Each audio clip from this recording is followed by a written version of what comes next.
House on this matter next week, with your permission. Sir Ian Duncan-Smith. Mr. Speaker, I'm grateful to you for granting this UQ, and I follow from the UQ by my honourable friend. I say to my right honourable friend, just for the purposes of the House, it's worth reminding everybody what happened at the Chinese consulate. In the grounds on Sunday, an appalling attack took place on a peaceful protester who was dragged into the consulate grounds and seriously abused.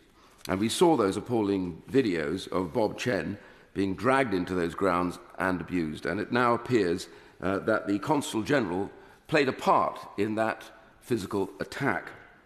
Mr. Chan is a Hong Kong refugee who we have welcomed over here. I and others are working to help those get out of Hong Kong across the floor. We've worked together. And that community now feels very frightened by what is going on in the UK by the Chinese government's representatives. And he, Mr. Chen, gave a statement for the first time to the media yesterday, Mr. Speaker, and it was a very moving statement. He spoke of how badly bruised and damaged he is and how frightened he is, and his wife and child were in the room as well at the same time. I thought it was very brave of him because he now fears being targeted by the Chinese Communist Party here in the United Kingdom.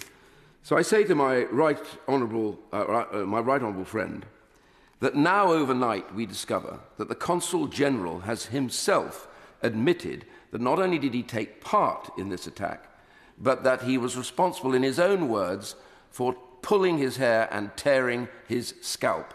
This is the Consul General, let alone the others that were there.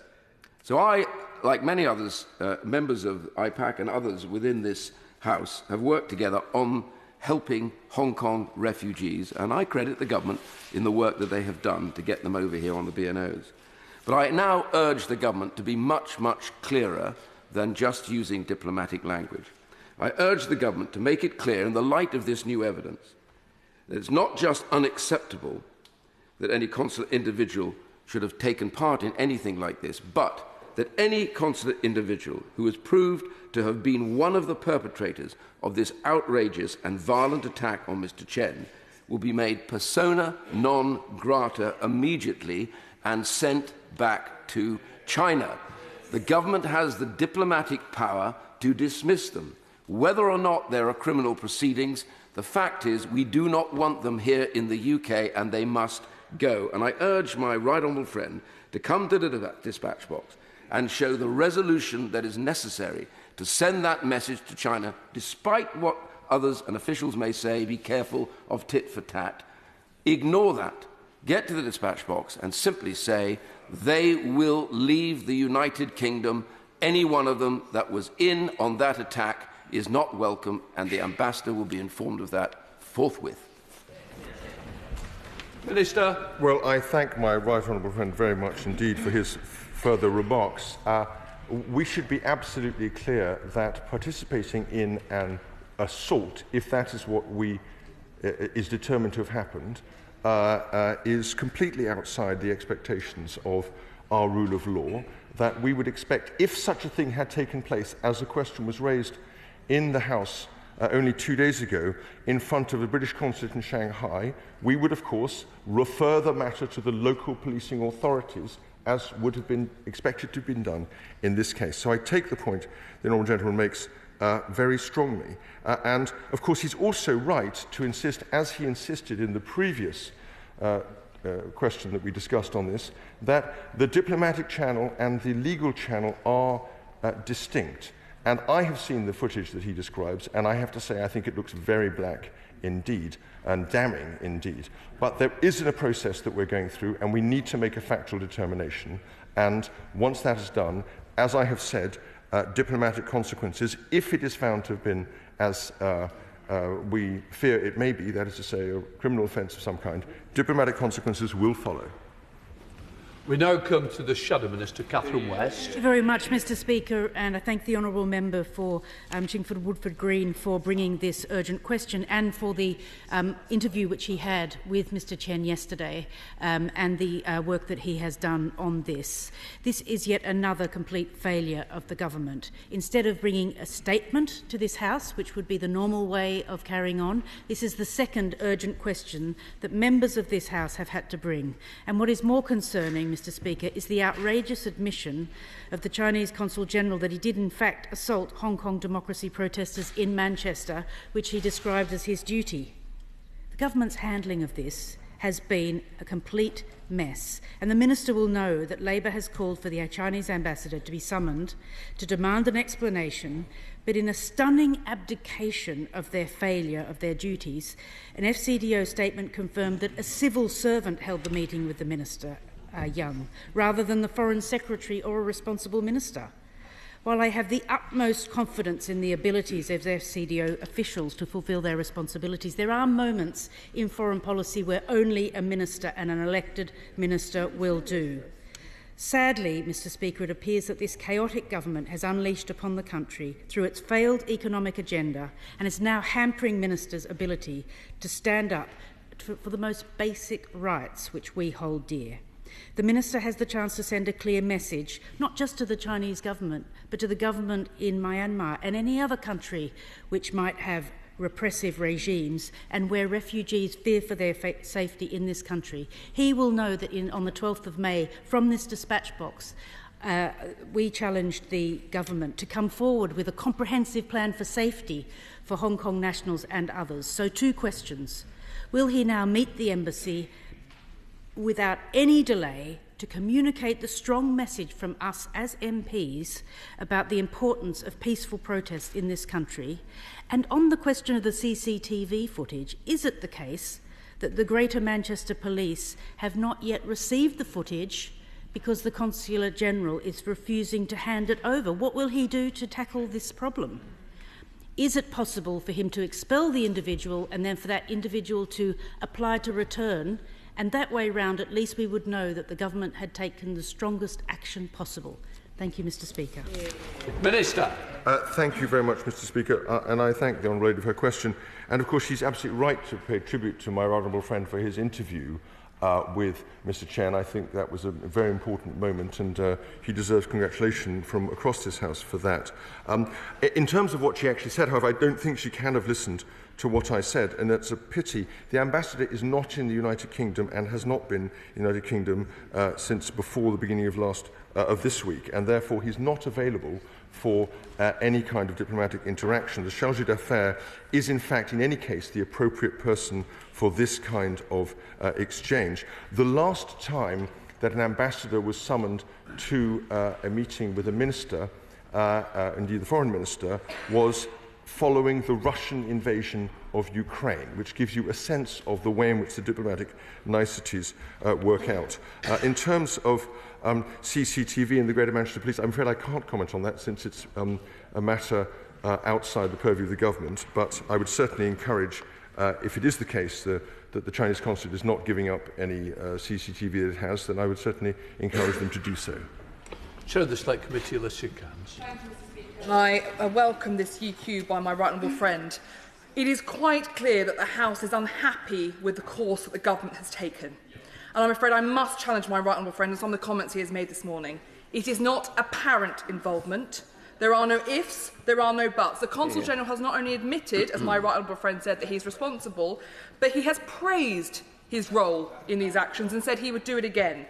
It is a political decision to expel, not a policing decision. So can he please confirm, as he suggested from the dispatch just now, that his preference is to prosecute these individuals and to see them in British prisons? And secondly, what are the diplomatic consequences that he references? Is it to expel? We need plain speaking at this time. The House is clearly united in our position, and I urge the government to listen to it. Minister. Well, I thank the Chairman of the Select Committee, and she has made clear her view that a crime was committed here, and I think that is the view that many others have taken. But it is not, in fact, I think, a determination of fact at the level that we would need. And she may have missed the portion of what I said earlier to my honourable friend who put the question, that we recognise that the diplomatic channel and the legal channel are separate, but they're not separate as regards a determination of fact. And that is, I think, the proper grounds for us to make, as a government, a determination. As regards the political desire, we will be looking at the fact situation as it's brought forward, at the options. I've said there will be, as you may have missed this too, an update I would expect to the House next week as further events play themselves out, and we will make a judgment in due course on that basis.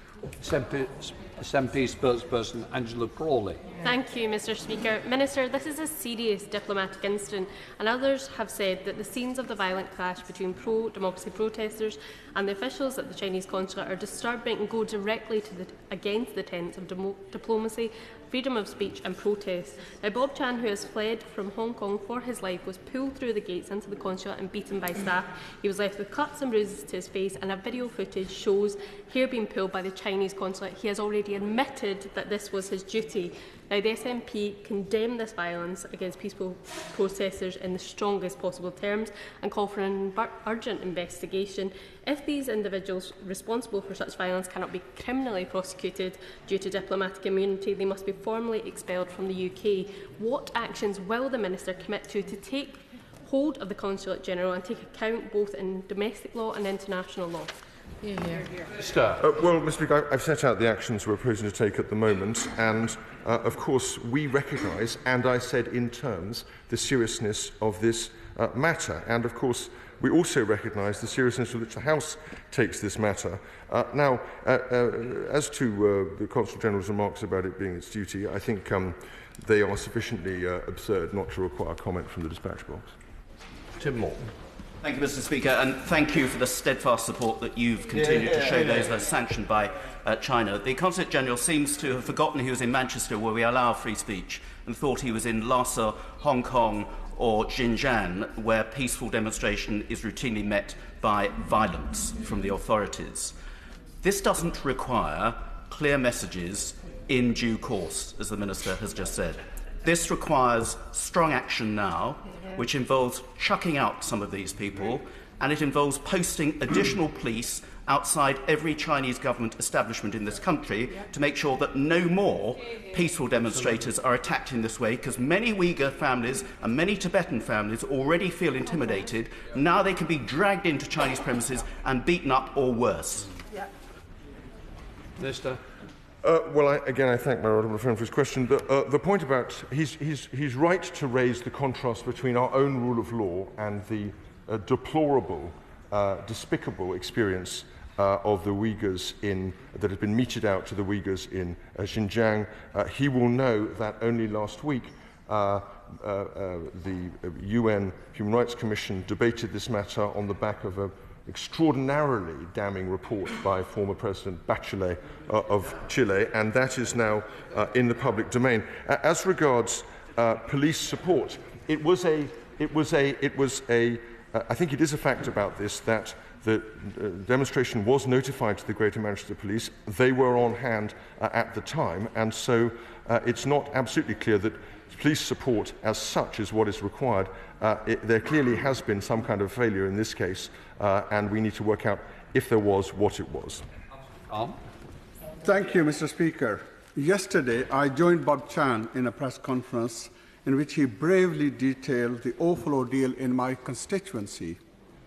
In an interview with Sky News reporter Inzi Rashid, the Chinese Consul General in Manchester has now confirmed that the footage did show him destroying banners and assaulting protesters, which he argued was his duty.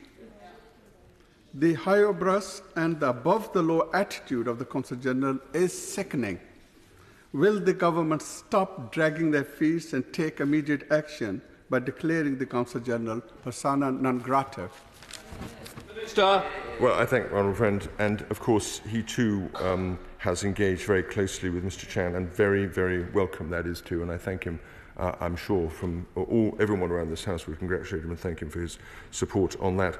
He has, in his question, revisited questions I've already debated at some length and announced from the dispatch box. We have put in place a series of measures which we are going through now, and in due course we will expect to update the House on progress in this developing situation. Richard Holden. Thank you very much indeed, Mr. Speaker, and I'd like to thank you, sir, for your continued efforts in this direction and to hold the Chinese to account and help us do so in this House. But there is, could the Minister just answer a question quickly about, there's another protest this weekend in Manchester. Has the Minister contacted Greater Manchester Police already to ensure that those protesters who are there can have the protection of Greater Manchester Police, which they clearly haven't had to date? Again, I thank the honourable gentleman for his question. I personally wasn't aware of the further demonstrations. The House has now been made aware of them. I will ensure that officials make some notification. This is a Home Office matter, so it will go through the Home Office. And of course, even within the Home Office network of relationships, our police are independent of government, rightly so, for the best rule of law reasons, and so we will respect that. I'm not sure yet that what happened here necessarily was a failure of policing in this case. It certainly appears that way, and we would expect the Greater Manchester Police to be able to do whatever they can next time round. Lola Brown. Mr. Speaker, frankly, this is now just ridiculous, and I hope that the Minister can see the force of the will of the House, and I hope that helps him in what he needs to do next. Article 41 of the Vienna Convention for Diplomatic Relations says that diplomats need to respect the law and regulations of the receiving state. And Article 9 says that the receiving state has the right to declare that person persona non grata at any time with no explanation. The CPS then says that that is done when the police have sufficient evidence to justify court proceedings. Now, given the video, given the admission, the lack of action by the government is frankly laughable at this point. This is now a political decision. Can he explain why he is not making them persona non grata now? Minister. The Honourable Lady quotes the convention, and it's very interesting, but she skated over the key phrase, which was when the police have sufficient evidence. And we're not in that position yet. And when they are, as I have assured the House, there will be consequences if that evidence proves to be dispositive. Thank you, Mr. Speaker. My right honourable friend is a diplomat. I understand that. But does he not understand? Does he not understand that if this assault took place on the streets of this country, the individuals responsible would be in prison cells and before magistrates? Therefore, it's very simple. Every single day that those responsible remain on these shores is a disgrace and a stain on our society. So can we not take the decision now to encourage my honourable friend and his colleagues to expel the people responsible today? Minister. Of course, the House has a very strong view on this, and I fully recognise it. But of course, if this apparent offence had taken place elsewhere on the streets of the United Kingdom, it would be subject to the same kind of police investigation and determination, and potentially a prosecution, potentially as a result. Chris Brown. Thank you, Mr. Speaker. I welcome the Minister to his post because I know him to be a decent, intelligent and honourable man. But he talks of diplomatic niceties. The time for diplomatic niceties is long, long past. Do you think the Chinese government cares about diplomatic niceties?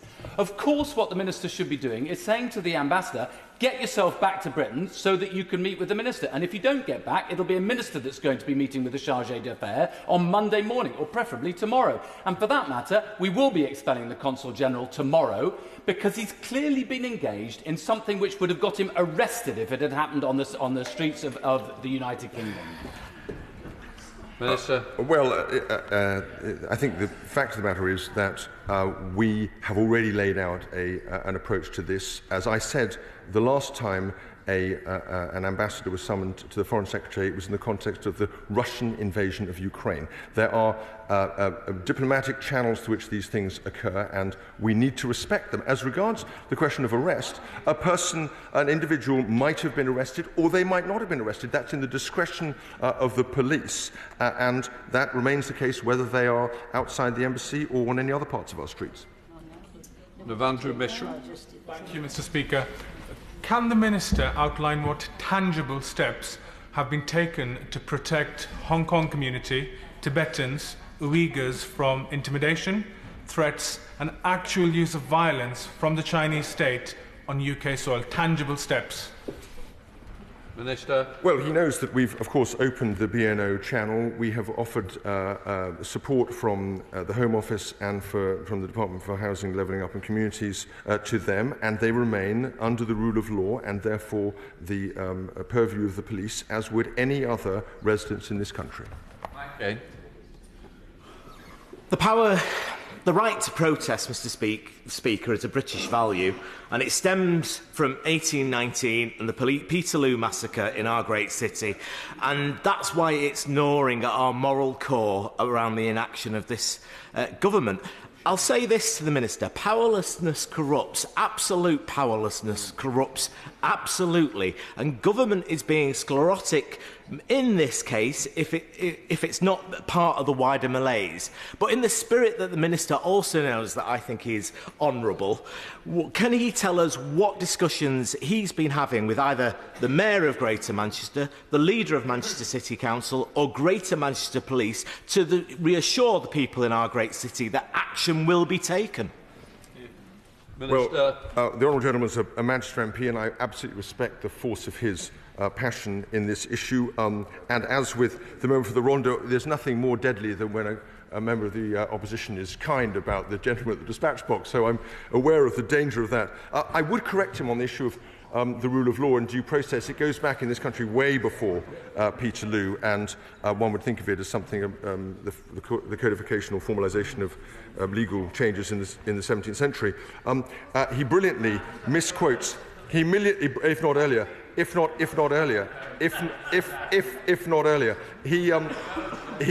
brilliantly misquotes Lord Acton. Let me say in relation to the Greater Manchester Police that this is a matter for the Home Office, but I can be absolutely certain, as he can, that they will be following this debate with considerable interest. Kate Green.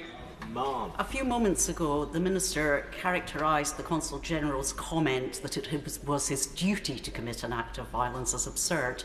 With the greatest respect to the Minister, whom I like very much, I think it was sinister and menacing. It's not just that this House cares about seeing the Consul General and others involved in this incident face immediate, what he calls diplomatic consequences. Hong Kong nationals now obtaining refuge in my constituency also need the reassurance that the government takes their security seriously. As long as these people remain in Manchester, in this country, they do not have that reassurance. Minister. Well, I thank the Honourable Lady. I don't, if I may say so, think that she's right about the position that I've taken. We have been perfectly clear about the concern felt across interested bodies and parties and groups in the UK, and in particular Hong Kong residents here and people who have come from Hong Kong, and that is why I ended my statement with a very specific message to them to say of support to them. And I've also outlined to this House the measures that we've put in place, and the other departments focus on those people.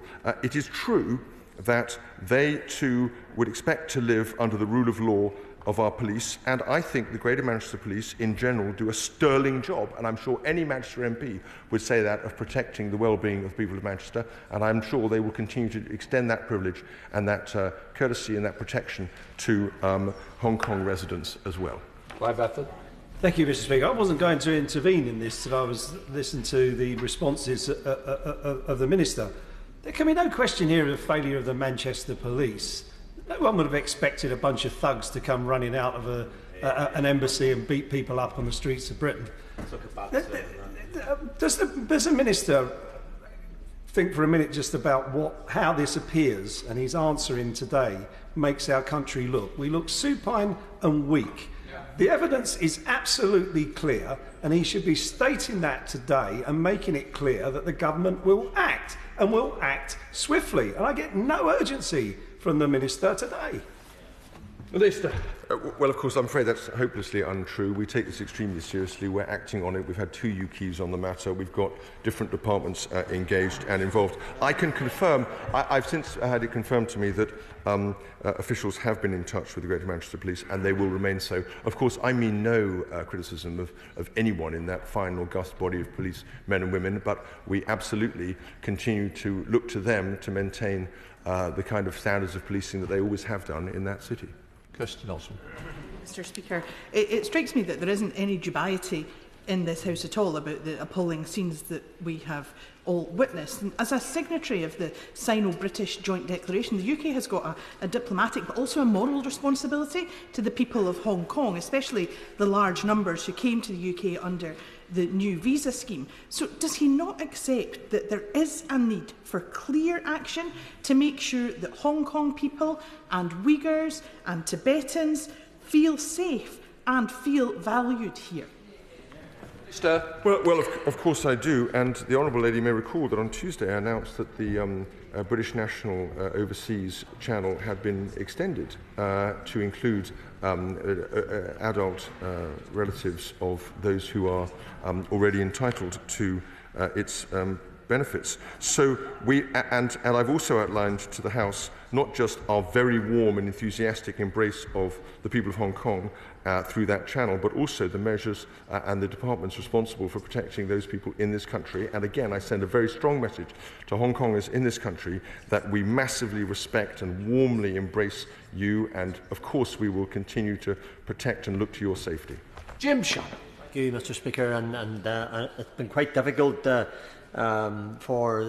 listen to the answers, and I say that with great respect to the Minister, because we don't really feel that maybe the issue has been taken strongly enough. The Minister will be aware that this latest travesty is simply one on a long list of despicable attacks on innocent people taking place, arguably at the hands of those in power in China.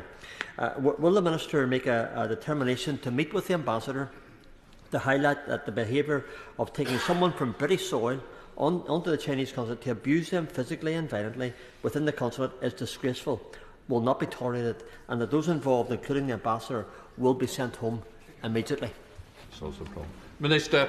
I'm an enormous fan and admirer of the Honourable Gentleman, but we have covered this question quite closely on several occasions in this urgent question, and we will take the measures that I have outlined. They are a clear extension of the work we are doing already, both in this country and in Beijing, and we will